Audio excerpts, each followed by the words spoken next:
Hello friends, स्वागत है आपके अपने यूट्यूब चैनल आद्या स्टडी एकेडमी में। हम आरआरबी ग्रुप डी और एनटीपीसी के साइंस के कंप्लीट कोर्स सीरीज़ को जारी रखते हैं और देखते हैं आज का हमारा टॉपिक एंडोक्राइन सिस्टम के बारे में। एंडोक्राइन सिस्टम का आधा पार्ट हमने कल की क्लास में कंप्लीट कर लिया था, जिसमें हमने देखा था कि एंडोक्राइन सिस्टम होता क्या है और उसके बाद एंडोक्राइन ग्लैंड और एक्सोक्राइन ग्लैंड के बारे में पढ़े थे। और साथ ही कुछ एंडोक्राइन ग्लैंड्स जैसे हाइपोथैलेमस है, पीनियल बॉडी है और पिट्यूटरी ग्लैंड है, इनके बारे में हमने डिटेल से डिस्कशन किया था। आज की क्लास में हम थायराइड ग्रंथि के बारे में पढ़ने वाले हैं।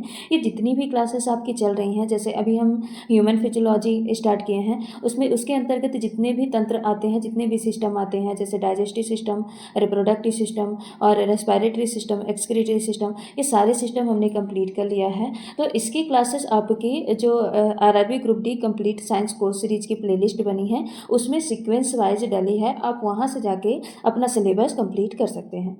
तो चलिए स्टार्ट करते हैं आज के सेशन को। देखते हैं थायराइड ग्रंथि क्या होती है। तो थायराइड ग्रंथि या थायराइड ग्लैंड क्या होती है? तो ये लार्जेस्ट एंडोक्राइन ग्लैंड होती है। क्या होती है? Largest endocrine gland. अगर लार्जेस्ट ग्लैंड की बात की जाए तो कौन सी है? लीवर होती है लार्जेस्ट ग्लैंड। पर ये कैसी ग्लैंड है? ये एंडोक्राइन ना होके एक्सोक्राइन ग्लैंड है। कैसी है? एक्सोक्राइन ग्लैंड है। पर लार्जेस्ट एंडोक्राइन ग्लैंड कौन सी है? इंडोक्राइन ग्लैंड है थायराइड ग्लैंड। थायराइड ग्रंथ है, इसको दो नाम से ग्रंथि को, थायराइड ग्रंथि को दो और नामों से जाना जाता है। एक क्या है? एडम्स एप्पल, एडम्स एप्पल, और दूसरा इसको किस नाम से जाना जाता है? बटरफ्लाई, बटरफ्लाई ग्लैंड के नाम से भी जाना जाता है। ये देखिए आप, थायराइड ग्रंथ कहाँ पे प्रेजेंट है? ये प्रेजेंट है गले पे। ये गले में ट्रैकिया जो मार्ग होता है, वहीं पे ये थायराइड ग्लैंड प्रेजेंट होती है। साथ ही ये दो लोब में बटी होती है, एक है राइट लोब, एक है लेफ्ट लोब, और बीच में इसके क्या पाया जाता है? स्टमच पाया जाता है। तो थायराइड ग्लैंड, इसको एच शेप की ग्लैंड भी कहा जाता है। एच शेप की ग्लैंड क्यों कहा जाता है? क्योंकि ये देखिए, ये एच शेप की दिखती है या फिर बटरफ्लाई शेप की दिखती है, इसीलिए इसको बटरफ्लाई और एच शेप की ग्लैंड भी कहा जाता है। क्या कहा जाता है? एच शेप की ग्लैंड। अब जो थायराइड ग्लैंड थायरोक्सिन को निकालती है, तो थायरोक्सिन दो रूप में निकालती है। जो थायरोक्सिन निकलता है, थायरोक्सिन, यह थायरोक्सिन दो रूप में निकलता है। एक निकलता है T3 के रूप में और दूसरा निकलता है T4 के रूप में। जो T3 है, T3 का फॉर्मेशन तो 20% होता है, पर यह एक्टिव बहुत ज़्यादा होती है। क्या होती है? एक्टिव बहुत ज़्यादा होती है, सक्रिय बहुत ज़्यादा होती है। लगभग T4 से कितने गुना? 4 गुना एक्टिव होती है। कितना?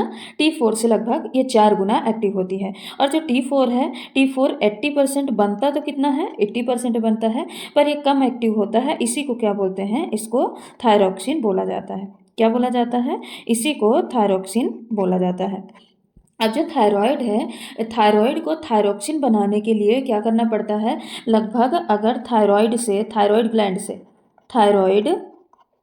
ग्लैंड से अगर क्या बनाना है? थायरोक्सिन हार्मोन बनाना है। थायरोक्सिन हार्मोन, थायराइड ग्लैंड से अगर थायरोक्सिन हार्मोन का फॉर्मेशन करना है, तो लगभग 120 म्यूजी पर डे, कितना? 120 म्यूजी पर डे आयोडीन की आवश्यकता होती है। आयोडीन की आवश्यकता होती है। अगर थायराइड ग्लैंड से थायरोक्सिन हार्मोन का फॉर्मेशन करना है, तो 120 म्यूजी पर डे आयोडीन की आवश्यकता होती है। यानी इतना पर डे आयोडीन तो कंज्यूम करना ही करना है। अब जो थायराइड ग्लैंड है, थायराइड ग्लैंड का कार्य क्या होता है?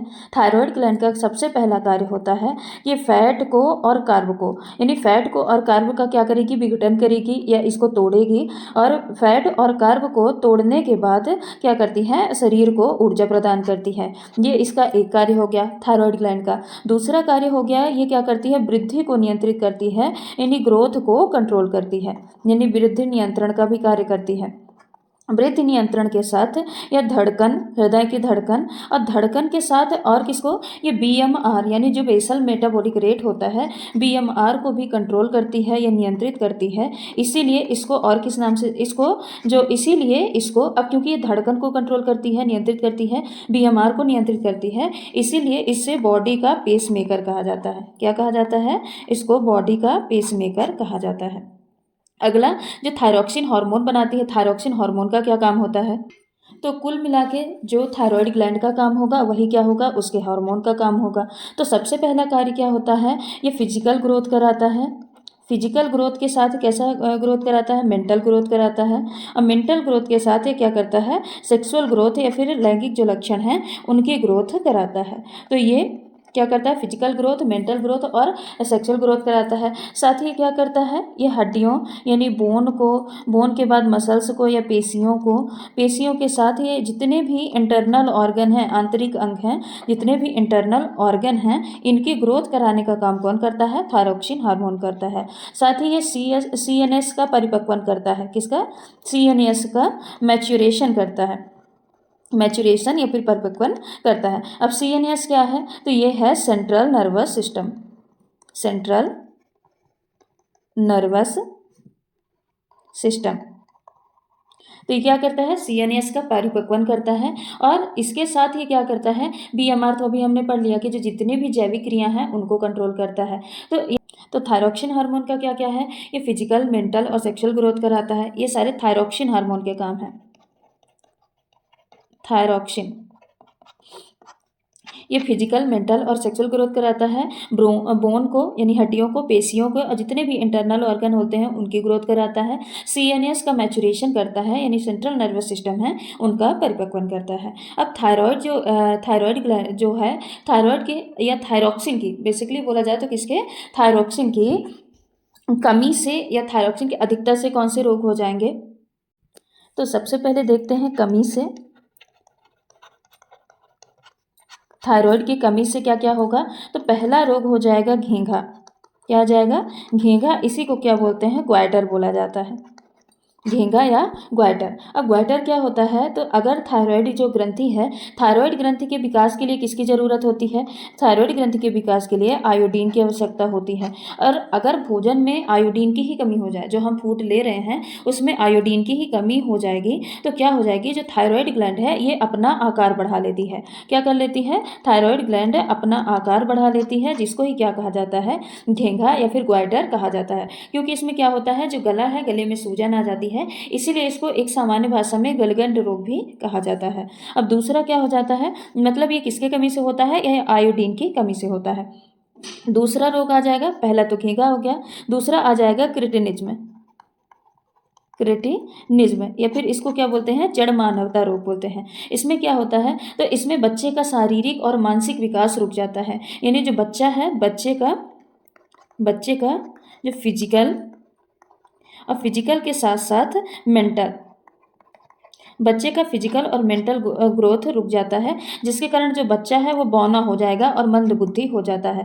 तो ये भी आयोडीन की कमी से होता है। जितने भी हैं, थायराइड की कमी मतलब आयोडीन की कमी होगी तभी थायराइड की या फिर थायरोक्सिन की कमी होगी। तो पहला क्या हो जाता है, घेंघा या ग्वाइटर, दूसरा हो जाता है क्रिटिनिज्म और तीसरा हो जाता है मिक्सीडिमा, मिक्सीडिमा,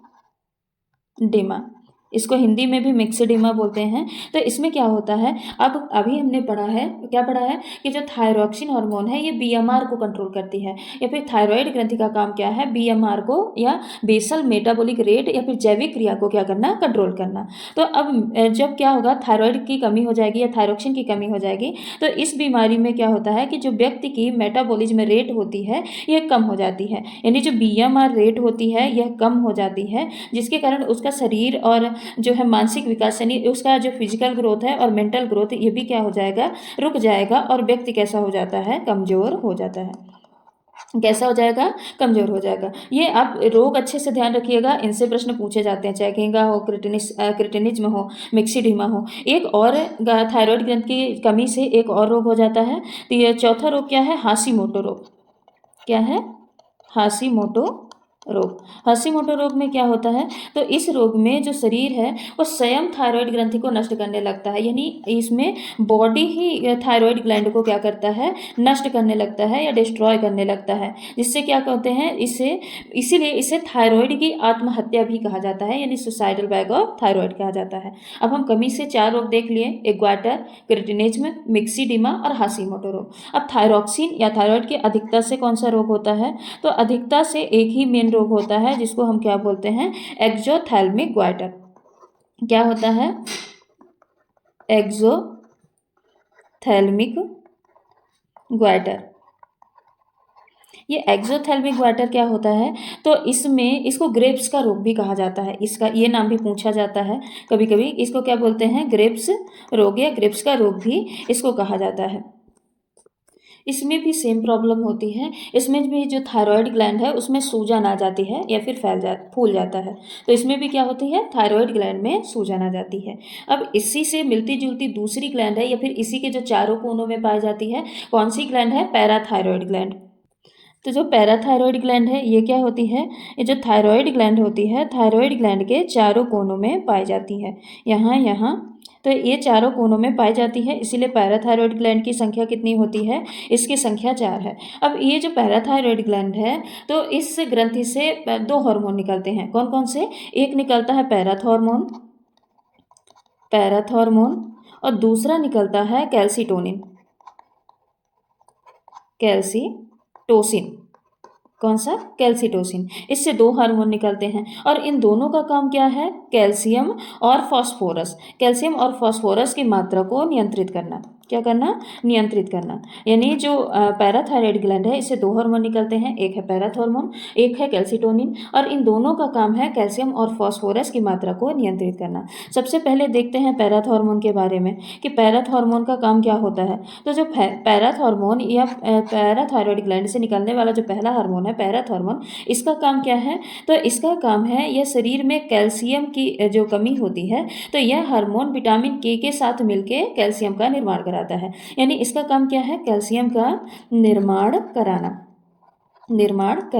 यानी अगर कैल्शियम की कमी हो जाएगी तो ये क्या करेगा, यह हार्मोन विटामिन के साथ मिलेगा और विटामिन के साथ मिलकर कैल्शियम का निर्माण करा देगा, शरीर में वापस से कैल्शियम के बैलेंस को बना देता है। और साथ ही जो पैराथॉर्मोन होता है इसको कॉलिक हार्मोन के नाम से भी जाना जाता है। किस हार्मोन के नाम से जाना जाता है, कॉलिक हार्मोन के नाम से जाना जाता है। अब पैराथॉर्मोन है, इसकी कमी और अधिकता से भी कुछ होता होगा। तो जो पैराथॉर्मोन है अगर ये कम सीक्रेट हो तो क्या होगा, पैराथॉर्मोन के कम सिक्रेशन से, यानी अगर बोला जाए पैराथॉर्मोन के अल्पस्रावन से, अल्पस्रावन से क्या होगा, तो पैराथॉर्मोन अगर कम निकलता है तो इससे टिटैनी रोग हो जाता है। कौन सा रोग, टिटैनी रोग हो जाता है। अब टिटैनी रोग क्या है, तो इसमें क्या होता है, शरीर में कैल्शियम की कमी हो जाती है। यानी अगर पैराथॉर्मोन कम निकलेगा तो कैल्शियम की कमी हो जाएगी, बॉडी में कैल्शियम का निर्माण नहीं हो पाएगा, तो कैल्शियम की कमी हो जाती है, जिसके कारण जो हड्डियाँ होती हैं, हड्डियों में ऐंठन आ जाता है। क्या होता है, ऐंठन आ जाता है, जकड़न आ जाती है, और क्या होता है, हड्डियों में कंपन होने लगता है, यानी हड्डियाँ कांपने लगती हैं। तो क्या होता है, पैराथॉर्मोन के कमी से या अल्पस्रावन से टिटैनी रोग हो जाता है, जिससे कि शरीर में कैल्शियम की मात्रा कम हो जाती है और जिससे हड्डियों में ऐंठन हो जाता है, जकड़न हो जाता है और कंपन होने लगता है। दूसरा क्या हो जाएगा, अतिस्रावन से, यानी जो पैराथॉर्मोन है इसके अतिस्रावन या फिर अधिकता से। तो अतिस्रावन होगा तो जाहिर सी बात है, अगर कम स्रावित हो रहा है तो कैल्शियम की मात्रा कम हो जाएगी, और अगर अधिक स्रावित हो रहा तो क्या होगा, कैल्शियम की मात्रा इसमें क्या होती है, बहुत बहुत ज़्यादा बढ़ जाती है। तो इससे क्या होगा, जब कैल्शियम की मात्रा बढ़ जाएगी तो इससे ऑस्टियोपोरोसिस रोग हो जाता है। कौन सा, ऑस्टियोपोरोसिस। इससे ऑस्टियोपोरोसिस रोग हो जाएगा, जिसमें हड्डियां गलने लगती हैं और उससे कैल्शियम का निष्कासन होने लगता है, यानी कैल्शियम उससे निकलने लगता है, जिसके कारण से हड्डियां कमज़ोर हो जाती हैं, और कमज़ोर के साथ साथ कैसे हो जाती हैं, पतली हो जाती हैं। यानी हड्डियां कमज़ोर हो जाएंगी और हड्डियां कैसी हो जाएंगी, पतली हो जाएंगी। अब दूसरा हार्मोन क्या आ गया पैराथायरॉयड ग्लैंड का, कैल्सीटोसिन हार्मोन। अब जो कैल्सीटोनिन नहीं होगा, कैल्सीटोसिन, जो कैल्सीटोसिन हार्मोन होता है ये पैराथॉर्मोन के जस्ट अपोजिट काम करता है। जो पैराथॉर्मोन करता है उसी का ये उल्टा करता है। यानी कुल मिला के जो पैराथायरॉयड ग्लैंड है इसका काम ही यही है कि ये कैल्शियम के मात्रा को बैलेंस करे और फास्फोरस की मात्रा को बैलेंस करे। तो पैराथॉर्मोन क्या करता था, ये कैल्शियम का निर्माण करवाता था, यानी कैल्शियम को ऐड करता था। जबकि जो कैल्सीटोनिन क्या है, ये कैल्शियम को बॉडी से रिमूव करता है। यानी जो कैल्शियम है, अगर कैल्शियम की मात्रा बॉडी में बढ़ जाए, यानी अतिरिक्त कैल्शियम आ जाए, क्या है कि अगर अतिरिक्त कैल्शियम बॉडी में आ जाता है तो ये क्या करता है, बढ़े हुए कैल्शियम की मात्रा को या हार्मोन क्या करता है, इससे हड्डियों का निर्माण करने लगता है। क्या करता है, उससे बोन का फॉर्मेशन करने लगता है, यानी उससे हड्डियों का निर्माण करने लगता है। जिससे क्या होगा, जब हड्डियों का निर्माण करने लग जाएगा, जिसकी वजह से हड्डियों के विघटन को कम करता है। तो ये क्या करता है, बोन के जो डिस्ट्रॉय हो रही हैं यानी विघटन हो रहा है उसको कम करता है, विघटन को कम करता है। और साथ ही और क्या करता है, रक्त में कैल्शियम की मात्रा को कम करता है, यानी ब्लड में कैल्शियम की मात्रा को कम करता है। ये किसका काम हो गया, ये कैल्सिटोसिन का काम हो गया। तो पैराथायरॉयड ग्लैंड में हमने पैराथॉर्मोन को पढ़ा और कैल्सिटोसिन को पढ़ा। अब हमारी अगली ग्लैंड है इंडोक्राइन। अगली इंडोक्राइन ग्लैंड है कौन सी, थाइमस ग्रंथि। अब ये जो थाइमस ग्लैंड है, थाइमस ग्रंथि, ये दोनों लंग्स के बीच में, ये देखिए ये लंग्स हैं, ये दोनों लंग्स के बीच में हार्ट के पास स्थित होती है। दोनों लंग्स के बीच में ये थाइमस ग्लैंड प्रेजेंट है और हार्ट के पास ये क्या होती है, हार्ट के पास स्टर्नम के पीछे स्थित होती है। ये ध्यान रखिएगा, किसके पीछे, स्टर्नम के पीछे स्थित होती है। साथ ही जो थाइमस ग्लैंड है ये बायलॉब्ड होती है, ऐसी होती है, बायलॉब्ड होती है। और उम्र बढ़ने के साथ साथ जैसे ही उम्र बढ़ती है तो थाइमस ग्लैंड का आकार कम होता जाता है। जो जन्म के समय ये सबसे बड़ी होती है, थाइमस ग्लैंड जन्म के समय सबसे बड़ी होती है, जन्म के समय सबसे बड़ी होती है। अब देखिए जब वो युवावस्था आती है तब ये सबसे ज़्यादा थाइमस ग्लैंड एक्टिव होती है। क्यों होती है, देखिए अब जो नॉर्मल ऐसे 10-11 साल के बच्चे हैं उनको देखिए कितना धूप में खेलते रहते हैं, धूल में, और नॉर्मल छोटे बच्चे भी कितना धूल में खेलते रहते हैं पर जल्दी से बीमार नहीं पड़ते। क्यों, क्योंकि उस टाइम पे ये थाइमस ग्लैंड सबसे ज़्यादा एक्टिव होती है। कैसी होती है, जन्म के समय सबसे बड़ी होती है और सबसे ज़्यादा एक्टिव भी होती है। और जैसे जैसे एज बढ़ती जाती है वैसे वैसे थाइमस ग्लैंड जो होती है इसका आकार कम होता जाता है। यानी अगर थाइमस ग्लैंड जन्म के समय सबसे बड़ी होती है या फिर बच्चों के अंदर सबसे बड़ी होती है तो इसीलिए क्या होता है, बच्चों में प्रतिरोधक क्षमता भी ज़्यादा होती है। बच्चों में प्रतिरोधक क्षमता भी क्या होती है, ज़्यादा होती है, क्योंकि उस टाइम पे थाइमस ग्लैंड का आकार उनके पास बड़ा होता है। जो जीर्णता की थ्योरी या फिर एजिंग का सिद्धांत है ना, इसके अनुसार ये माना गया है कि जो थाइमस ग्लैंड है वो जो विलुप्त हो रही धीरे धीरे, यही क्या कहलाती है, एजिंग का प्रमुख कारण है। यानी जो जीर्णता आती है, बुढ़ापा आता है, इसका प्रमुख कारण क्या है कि जो थाइमस ग्लैंड है ये धीरे धीरे क्या होती जाती है, ये धीरे धीरे विलुप्त होती जाती है। क्या होती जाती है, विलुप्त हो जाती है। साथ ही थाइमस ग्लैंड का और काम क्या होता है, तो ये क्या करता है, प्रतिरक्षा प्रदान करता है, यानी क्या करता है, एंटीबॉडी का निर्माण करता है, एंटीबॉडी का निर्माण करता है। और साथ ही एंटीबॉडी का निर्माण करता है और निर्माण करने के लिए प्रेरित भी करता है। और इससे जो हार्मोन निकलता है उस हार्मोन का नाम क्या है, थाइमोसिन। थाइमस ग्लैंड से थाइमोसिन हार्मोन निकलता है जो कि क्या करता है, टी लिम्फोसाइड को प्रशिक्षण देता है। और साथ ही थाइमोसिन ये टी लिम्फोसाइड को परिपक्व करता है, मैच्योर करता है। और मैच्योरेशन के साथ मैच्योर के साथ इससे एंटीबॉडी का निर्माण करवाता है। यानी थाइमोसिन क्या करेगा, टी लिम्फोसाइट को मैच्योर करेगा और मैच्योर करने के बाद इससे एंटीबॉडी का निर्माण करवाता है या एंटीबॉडी का फॉर्मेशन करवाता है। तो ये थाइमोसिन इसका सिर्फ एक ही काम है कि टी लिम्फोसाइट को मैच्योर करेगा और मैच्योर होने के बाद उससे एंटीबॉडी के निर्माण को प्रेरित करेगा। तो जन्म के बाद जो टी लिम्फोसाइट है ये थाइमस ग्लैंड में परिपक्व होता है। जब जन्म होता है तो जो टी लिम्फोसाइट है ये थाइमस ग्लैंड में क्या होगा, परिपक्व होगा, यानी मैच्योर होगा। फिर परिपक्व होने के बाद ये क्या होता है, इसको पेयर्स ऑफ पैचेस या फिर लिम्फ नोड में भेज दिया जाता है। परिपक्व होने के बाद क्या होगा, परिपक्व होने के बाद इसको पेयर्स ऑफ पैचेस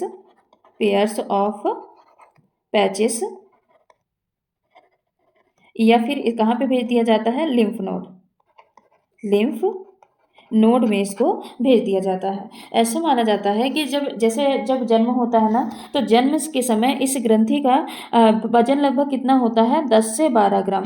यानी बच्चों में थाइमस ग्लैंड का वजन कितना होता है, लगभग 10 से 12 ग्राम होता है। और जबकि युवा, ये जन्म के समय है, कब, जन्म के समय, बच्चे के जन्म के समय। और जब युवा होते जाते हैं तो युवाओं में इसका वजन थाइमस ग्लैंड का कितना हो जाता है, लगभग 20 से 30 ग्राम हो जाता है। और जब बुढ़ापा आ जाता है तो बूढ़ों में थाइमस ग्लैंड का आकार कितना हो जाता है, ये वजन कितना रह जाता है, लगभग 3 से 6 ग्राम रह जाता है। कितना, लगभग 3 से 6 ग्राम। यानी बच्चों में कितना होता है, बच्चों में 10 से 12 ग्राम होता है। फिर जो युवा होते हैं, युवा में 20 से 30 ग्राम रह जाता है। और जो बूढ़े होते हैं, बूढ़ों में 3 से 6 ग्राम तक रह जाता है। यानी सबसे बड़ा जो थाइमस ग्लैंड का आकार होता है, ये सबसे ज़्यादा वजन कब होता है, युवा अवस्था में होता है। कब होता है, युवा अवस्था में होता है।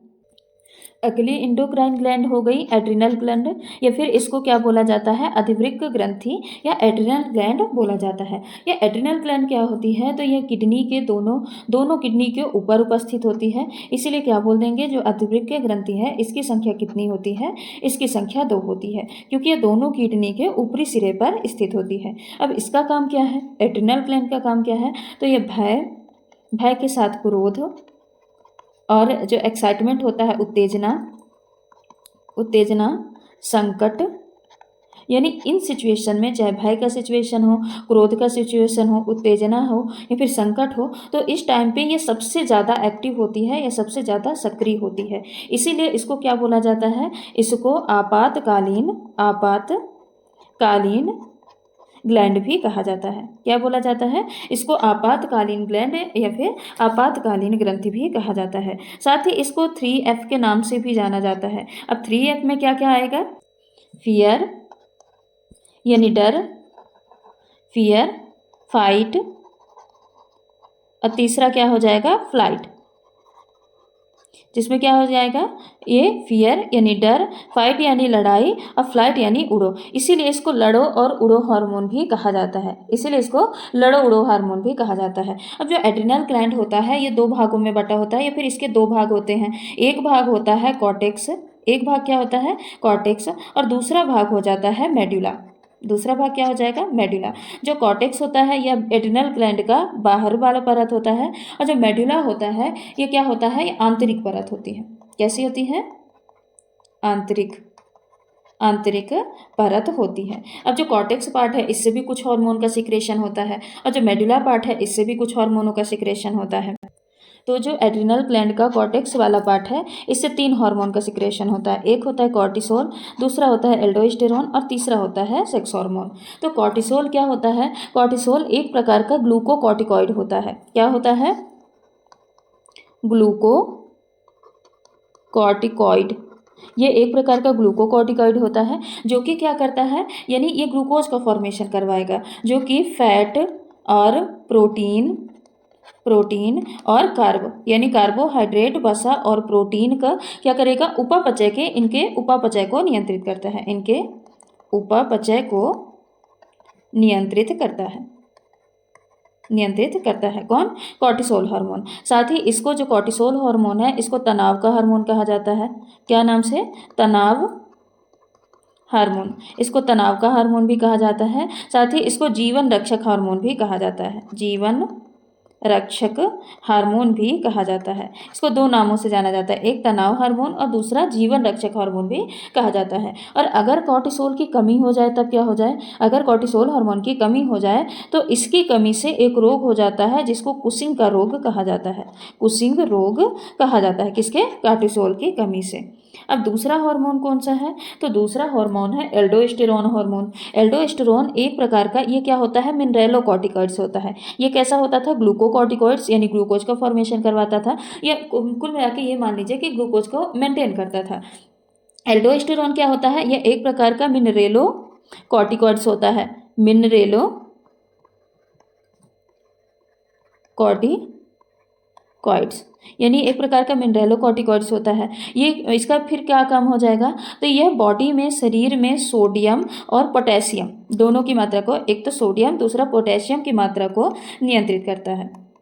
क्या करता है, सोडियम और पोटेशियम की मात्रा को नियंत्रित करता है। और साथ ही अब ये क्योंकि सोडियम पोटेशियम की मात्रा को नियंत्रित करता है, और सोडियम पोटेशियम का काम क्या होता है बॉडी में, तो सोडियम पोटेशियम का काम होता है जल और लवण का संतुलन बनाए रखना। जल का और जल के साथ लवण का संतुलन बनाए रखना, जल और लवण का संतुलन बनाना।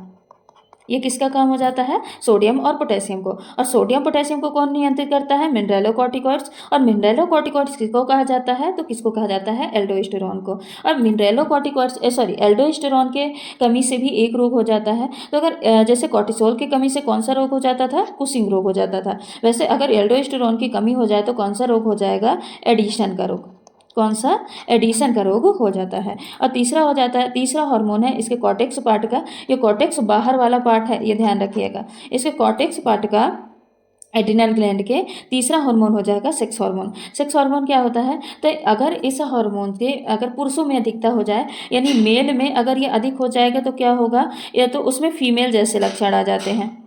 फीमेल जैसे क्या आ जाते हैं? लक्षण आ जाते हैं। उसमें फीमेल जैसे लक्षण आ जाएंगे। और अगर इसकी फीमेल में अधिकता हो जाए, अगर क्या हो जाए? फीमेल में अधिकता हो जाए, अगर फीमेल में अधिक हो जाए तो क्या हो जाएगा? उसमें मेल जैसे लक्षण आ जाते हैं। मेल जैसे लक्षण उसमें आ जाते हैं। जैसे कि क्या होता है? दाढ़ी मूंछों का आना। अगर फीमेल में इस हार्मोन का अधिकता हो जाए तो क्या होगा? उसमें मेल जैसे लक्षण आ जाएंगे, दाढ़ी मूंछ आ जाएंगे और आवाज़ कैसी हो जाएगी? भारी हो जाएगी। अब दूसरे पार्ट पे आ जाते हैं। दूसरा पार्ट कौन सा? आंतरिक पार्ट, जिसका नाम है मेडुला। अब एड्रिनलिन ग्लैंड जो होता है, इसका जो मेडुला वाला पार्ट है, इससे एक इंपॉर्टेंट हार्मोन का सिक्रेशन होता है, जिसको क्या बोलते हैं? Adrenaline hormone. अब जो एड्रिनलिन हार्मोन है, यह मेडुला में उत्पन्न भी होगा, ये मेडुला में उत्पन्न भी होता है, यानी बनता भी है और यहीं पे मेडुला में ही उत्पन्न होगा और मेडुला में ही क्या होता है? संचित होता है या फिर स्टोर होता है। यानी मेडुला में भी ये उत्पन्न होगा और वहीं पे क्या होगा? ये स्टोर होगा। दोनों काम इसका किस में रहता है? मेडुला में रहता है। और जो एड्रिनलिन हार्मोन है, ये क्रोध के समय, जब हम बहुत ज़्यादा क्रोध में होते हैं, डर के समय, या फिर कोई भी मानसिक तनाव है, मानसिक तनाव के समय ये क्या होता है? अधिक सिक्रेट होने लगता है। क्रोध, डर या फिर कोई भी आघात हुआ, मानसिक तनाव हुआ, उस टाइम पे ये इसका जो स्राव है, इसका सिक्रेशन अधिक होने लगता है। ये क्या करता है? ये बीपी के साथ है हार्ट बीट, यानी हृदय की धड़कन को ये क्या करता है? इंक्रीज कर देता है। बीपी को भी बढ़ा देगा और हृदय की धड़कन को बढ़ा देगा। इसीलिए जो एड्रिनलिन हार्मोन है, इसको क्या बोलते हैं? रोंगटे खड़ा करने वाला हार्मोन। रोंगटे खड़े करने वाला हार्मोन कहा जाता है। क्या क्या कहा जाता है? रोंगटे खड़े करने वाला हार्मोन। और इसके और बहुत सारे नाम हैं इसके, जैसे इसको संकट मोचन कहा जाता है। क्या कहा जाता है? संकट मोचन। कभी कभी इसी नाम से पूछ लिया जाता है। और साथ ही इसको 3F कहा जाता है, अभी देख लिए, या फिर इसको 4S भी कहा जाता है। 3F या 4S कहा जाता है। साथ ही इसको क्या बोलते हैं? करो या मरो हार्मोन भी कहा जाता है। क्या? करो या मरो हार्मोन भी कहा जाता है। साथ ही इसको आपातकालीन इमरजेंसी हार्मोन भी कहा जाता है। आपातकालीन या इमरजेंसी हार्मोन कहा जाता है। और इसको क्या कहा जाता है? जीवन रक्षक हार्मोन भी कहा जाता है। किस नाम से? जीवन रक्षक हार्मोन भी कहा जाता है, क्योंकि ये क्या करता है? जीवन की रक्षा करता है, इसलिए इसको जीवन रक्षक हार्मोन भी कहा जाता है। जो एड्रिनलिन हार्मोन होता है, इसके श्रवण का या इसके सिक्रेशन का नियंत्रण, ये पहला ऐसा जो हार्मोन है, या इस ग्लैंड का जो पहला ऐसा हार्मोन है जो कि पीयूष ग्रंथि के कंट्रोल में नहीं रहता है। यानी इसका सिक्रेशन पिट्यूटरी ग्लैंड के कंट्रोल में नहीं होता है, पिट्यूटरी ग्लैंड इसको कंट्रोल नहीं करती है। एड्रिनलिन हार्मोन को ही एपिनेफ्रिन के नाम से भी जाना जाता है। कभी कभी अगर एड्रिनलिन नाम नहीं दिया है तो क्या नाम दिया रहेगा? एपिनेफ्रिन। एपिनेफ्रिन नाम दिया रहेगा, क्योंकि इसी को और किस नाम से जाना जाता है? एपिनेफ्रिन नाम से जाना जाता है। अब अगली ग्लैंड है जो कि है अग्नाशय ग्रंथि या अग्नाशयी पैंक्रियाज ग्लैंड। ये क्या होती है? ये मिक्स्ड ग्लैंड होती है। यह मिक्स्ड ग्लैंड होती है, यानी ये मिश्रित ग्रंथि होती है। अब इसको मिश्रित ग्रंथि क्यों कहा जाता है? क्योंकि ये एक्जो और इंडो दोनों पार्ट की तरह काम करती है, यानी इंडो पार्ट और एक्सो पार्ट, ये दोनों तरह की काम करती है, इसीलिए इसको मिक्स ग्लैंड कहा जाता है। अब ये एक्सोक्राइन जो पार्ट होता है इसका, ये 99% होता है। 99% इसका एक्सोक्राइन पार्ट होता है और सिर्फ 1%, कितना? 1% इसका कैसा होता है? इंडोक्राइन पार्ट होता है। जो 1% इंडोक्राइन पार्ट होता है, इसको लैंगरहैंस द्वीप समूह ने खोजा था और इसमें इन्होंने बताया था कि लगभग 1 to 2 मिलियन, कितना? 1 to 2 मिलियन इसमें सेल प्रेजेंट होती हैं। अब जो इंडोक्राइन पार्ट होता है, इसमें 3 प्रकार की सेल पाई जाती हैं। इंडोक्राइन पार्ट में 3 सेल पाई जाती हैं। एक होता है अल्फा सेल, दूसरा होता है बीटा सेल और तीसरा होता है इसमें गामा सेल। क्या होता है? Gamma cell. यानी जो 1% या फिर 1 to 2 मिलियन जो सेल्स होती हैं, इसमें 3 प्रकार की सेल होती हैं, अल्फा सेल, बीटा सेल और गामा सेल। अब तीनों को डिटेल में देखते हैं। तीनों सेल कौन सी हो जाएंगी? अल्फा सेल, दूसरा हो जाएगा बीटा सेल और तीसरा हो जाएगा गामा सेल। अब जो अल्फा सेल होता है ये लगभग 20 से 25% होती है। कितनी होती है? 20 से 25% होती है। और ये क्या करती हैं? ये परिधीय भाग में, कहाँ पे? परिधीय भाग में पाई जाती हैं। कहाँ पे? परिधीय भाग में, यानी जो पेरिफेरल एरिया है, चारों तरफ का बॉर्डर वाला एरिया है, वहाँ पे पाई जाती हैं। और इसका काम होता है ग्लाइकोजन हार्मोन का, ये ग्लूकागॉन, सॉरी ग्लाइकोजन नहीं, ग्लूकागॉन हार्मोन को निकालती हैं। ग्लूकागॉन हार्मोन, ये ग्लूकागॉन हार्मोन का सिक्रेशन करती हैं। और ये कैसे होती हैं? ये बड़े आकार की सेल होती हैं, ये बड़ा सेल होता है। दूसरा आ जाता है बीटा सेल। बीटा सेल ये छोटे आकार की सेल होती है, बड़े आकार की नहीं होती, ये छोटे आकार की सेल होती है। और इससे लगभग 60 से 65%, कितना? 60 से 65% ये पाई जाती हैं। जबकि जो अल्फा सेल थे ये 20 से 25% पाई जाती थी, ये 60 से 65% पाई जाती है। और ये मिडिल पार्ट का निर्माण करती है। जो परिधीय पार्ट है, पेरिफेरल एरिया है, वो अल्फा सेल का बना होता है। दूसरा जो मिडिल पार्ट है ये बीटा सेल का बना होता है। और इससे एक हार्मोन निकलता है जिसको बोलते हैं इंसुलिन हार्मोन। इंसुलिन हार्मोन निकलता है। तीसरा आ जाता है गामा सेल। ये सेंट्रल वाला पार्ट का बना, यानी ये सेंट्रल वाले पार्ट का निर्माण करवाता है। और ये सिर्फ 10% पाया जाता है। और इससे जो हार्मोन निकलता है उसको क्या बोलते हैं? Somatostatin hormone. Somatostatin hormone. यानी अल्फा सेल से ग्लूकागॉन निकला, बीटा सेल से इंसुलिन हार्मोन निकला और गामा सेल से कौन सा हार्मोन निकला? सोमैटोस्टेटिन हार्मोन निकला।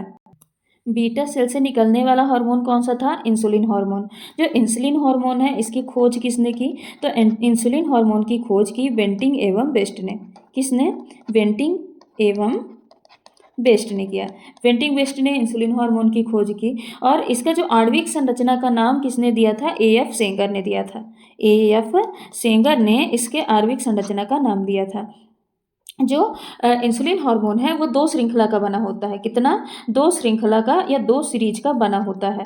2 श्रृंखला में से एक होती है अल्फा की श्रृंखला और दूसरा होती है बीटा की श्रृंखला। जो अल्फा श्रृंखला होती है इसमें 21 अमीनो एसिड होते हैं। अमीनो एसिड अल्फा श्रृंखला में, जो अल्फा श्रृंखला है उसमें 21 अमीनो एसिड होते हैं। जबकि जो बीटा श्रृंखला है इसमें 30 अमीनो एसिड होते हैं। कितने? इसमें 30 अमीनो एसिड होते हैं। जो इंसुलिन है, इंसुलिन हार्मोन का मेन काम है कि बॉडी में ग्लूकोज को मेंटेन रखना, यानी ग्लूकोज के लेवल को मेंटेन करने का काम किसका होता है? इंसुलिन हार्मोन का काम होता है। अब जो इंसुलिन हार्मोन है ये सामान्यतः कितना होता है? बॉडी में ग्लूकोज लेवल कितना होता है? 90 से लगभग 110 mg/100 ml, यानी पर 100 ml में 90 से लेके 110 mg होता है इसमें बॉडी में ग्लूकोज का लेवल। तो इंसुलिन क्या करता है? इंसुलिन जो भी एक्स्ट्रा ग्लूकोज है ये ग्लूकोज को किस में कन्वर्ट कर देता है? ग्लाइकोजन में बदल देता है। किस में? ये ग्लाइकोजन में बदल देता है। तो इसीलिए इस क्या होती है? हाइपोग्लाइसेमिक हार्मोन भी इसको कहा जाता है। इंसुलिन को क्या कहा जाता है? Hypoglycaemic hormone. अब इंसुलिन ने क्या किया? ये ग्लूकोज को ग्लाइकोजन में कन्वर्ट कर दिया। तो ग्लूकोज को ग्लाइकोजन में कन्वर्ट करने की प्रक्रिया को क्या कहा जाता है? ग्लाइकोजन में कन्वर्ट करने की प्रक्रिया को कहा जाता है ग्लाइकोजेनेसिस। क्या कहा जाता है? ग्लाइकोजेनेसिस। अब यानी इंसुलिन हार्मोन ग्लाइकोजन का फॉर्मेशन करवाता है, इसीलिए इसको क्या बोलते हैं? ग्लाइकोजेनेसिस। इस प्रक्रिया को क्या कहा जाता है? ग्लाइकोजेनेसिस। यानी जो इंसुलिन हार्मोन है ये ग्लाइकोजेनेसिस को बढ़ाता है, ग्लाइकोजेनेसिस को बढ़ाता है। और साथ ही एक प्रक्रिया और है जिसको बोलते हैं ग्लाइकोजिनोलाइसिस। जीनोलाइसिस, यानी ग्लाइकोजिनोलाइसिस को ये क्या करता है? कम करता है या रोकता है। ग्लाइकोजिनोलाइसिस क्या होती है? तो ग्लाइकोजिनोलाइसिस मतलब कि ग्लाइकोजन को वापस से ग्लूकोज में कन्वर्ट करना। तो इंसुलिन क्या करता है? ये ग्लूकोज को ग्लाइकोजन में कन्वर्ट करता है, यानी ग्लाइकोजेनेसिस को बढ़ाता है। और ग्लाइकोजिनोलाइसिस यानी ग्लाइकोजन को ग्लूकोज में कन्वर्ट होने से रोकता है, यानी ग्लाइकोजिनोलाइसिस को ये क्या करता है? कम करता है। साथ ही इंसुलिन हार्मोन का काम क्या होगा? ये फैट का निर्माण कराने के लिए प्रेरित करता है, फैट का निर्माण करने के लिए प्रेरित करता है। और ये साथ ही प्रोटीन सिंथेसिस प्रोटीन सिंथेसिस को प्रेरित करता है और यह इंसुलिन ग्लूकोन यानी ग्लूकोज को कम करेगा, बॉडी में फैट और जो प्रोटीन होते हैं इसको बढ़ाता है। क्या करता है? ग्लूकोज को कम करेगा और फैट और प्रोटीन को बढ़ाएगा। अगर इंसुलिन कम स्रावित हो या इंसुलिन की कमी हो जाए तब क्या होगा? तो इंसुलिन की क्या पढ़ते हैं? कमी। अगर इंसुलिन की कमी हो जाए तब क्या होगा? तो अगर बॉडी में इंसुलिन की कमी हो जाएगी तो क्या होगा? बॉडी में ग्लूकोज ज़्यादा हो जाएगा। क्या हो जाएगा? ग्लूकोज ज़्यादा हो जाएगा, यानी ग्लूकोज ग्लाइकोजन में नहीं बन पाएगा, जिससे इस कंडीशन को क्या बोला जाता है? ग्लाइकोसूरिया।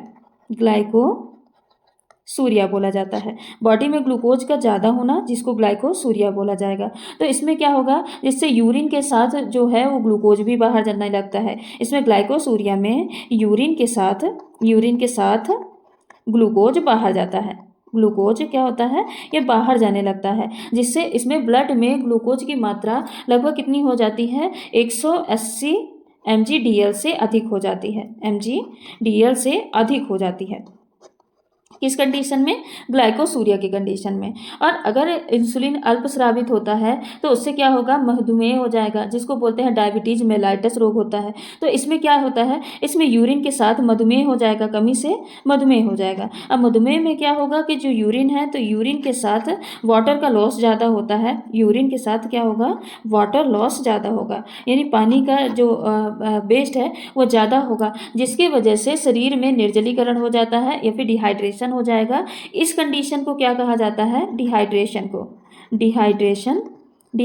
हो जाएगा। इस डिहाइड्रेशन की कंडीशन को कहा जाता है पॉलीडिप्सिया। क्या कहा जाता है? पॉलीडिप्सिया। तो दो कंडीशन हमने पढ़ लिया, एक ग्लाइकोसूरिया, दूसरा पढ़ लिया पॉलीडिप्सिया। अब एक कंडीशन और बनती है कि अगर ग्लूकोज बॉडी से बाहर जाने के कारण क्या होगा? अब ग्लूकोज बॉडी से बाहर जाने लग जाएगा तो उससे क्या होगा? फैट का भी पाचन होने लग जाएगा।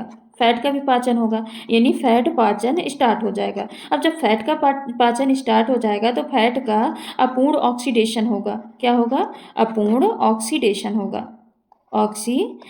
होगा, जिससे क्या होगा? जब अपूर्ण ऑक्सीडेशन होगा तो इससे कीटोन्यूरिया हो जाएगा। क्या हो जाएगा? कीटोन्यूरिया। क्या हो जाएगा? कीटोन्यूरिया हो जाएगा, जिससे क्या होगा? कीटोन बॉडी यूरिन के साथ बाहर आने लगती है। इस स्थिति में क्या होगा? कीटोन बॉडी यूरिन के साथ बाहर आने लगती है।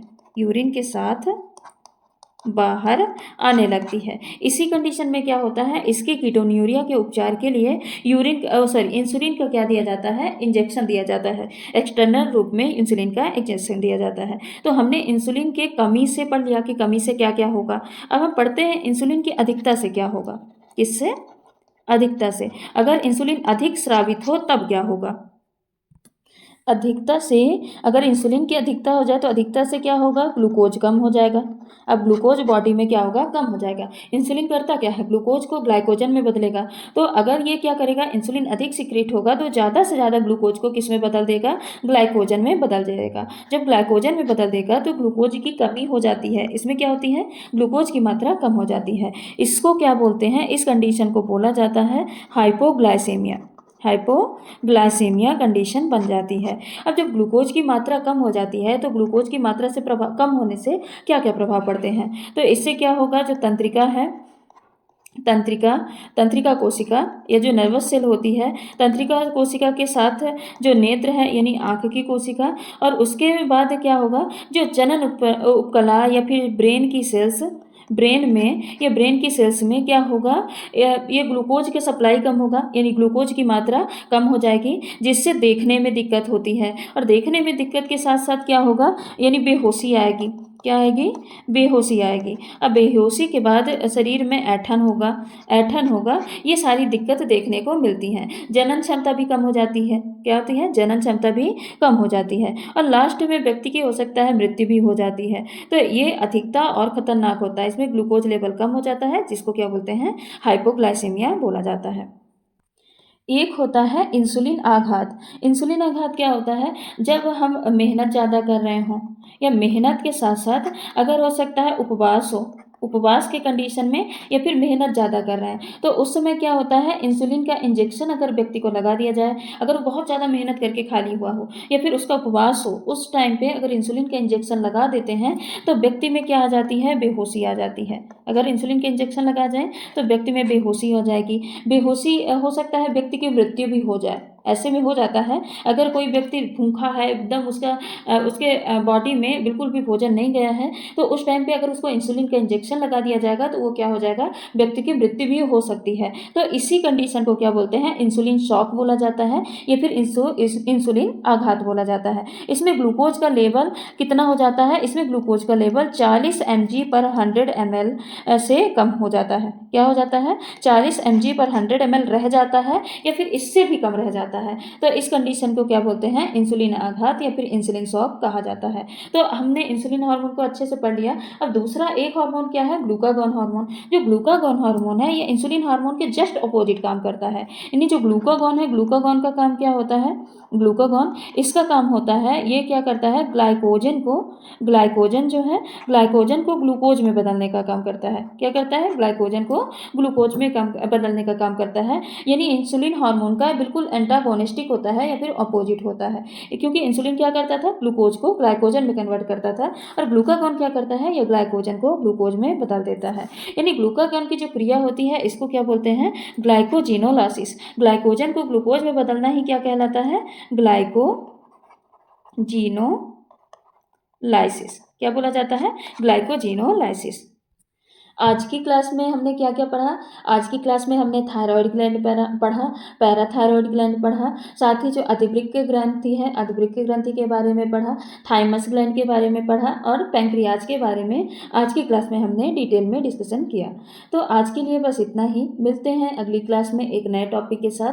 अगर आपको ये वीडियो पसंद आया है तो लाइक करें, शेयर करें, सब्सक्राइब करें और नई वीडियो का नोटिफिकेशन पाने के लिए बेल आइकन को जरूर प्रेस करें। धन्यवाद।